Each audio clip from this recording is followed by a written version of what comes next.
ఉంటారా? పట్టు విడుపుగా ఉండాలనేది అందరూ అంటున్నారు. మీరు పట్టు విడిస్తారా? వాళ్ళని పట్టు విడమంటారా?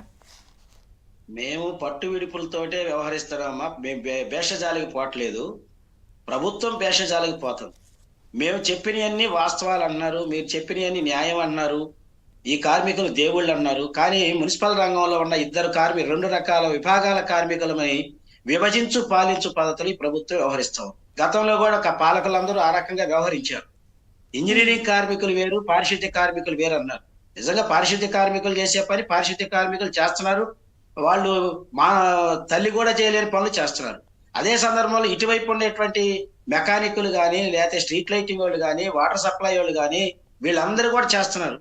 వాళ్ళ శ్రమను కూడా గుర్తించమన్నాం. వాళ్ళ శ్రమను గుర్తించడానికి ఈ ప్రభుత్వం సిద్ధంగా లేదు. నయా పైసా కూడా వాళ్ళకి జీతాలు పెంచనంటున్నారు. ఇవాళ ధరలు ఏ రకంగా పెరిగినాయి. ఈ ప్రభుత్వం వేసినటువంటి కరెంట్ ఛార్జీలు ఇవాళ మోయలేని భారంగా మారింది.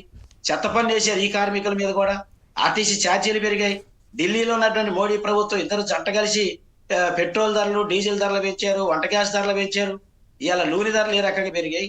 ఈ పెరిగిన ధరలతో పోల్చుకున్నప్పుడు పారిశుద్ధ్య కార్మికుల్ని ఒక కంట, లేదు ఇంజనీరింగ్ కార్మికులు ఇంకో కంట చూసే పని, వివక్ష చూపే పని కరెక్ట్ కాదని చెప్పి మేము ఈ ప్రభుత్వాన్ని డిమాండ్ చేస్తున్నాం. ప్రభుత్వం కనుక ఇంజనీరింగ్ కార్మికుల సమస్యలు పరిష్కరించకుండా, వాళ్ళ జీతాలు పెంచకుండా నిర్లక్ష్యం వహిస్తే మాత్రం ఇంజనీరింగ్ కార్మికులు మరో పోరాటానికి కూడా సిద్ధమవుతారని చెప్పేసి ఈ ప్రభుత్వాన్ని హెచ్చరిస్తున్నాం.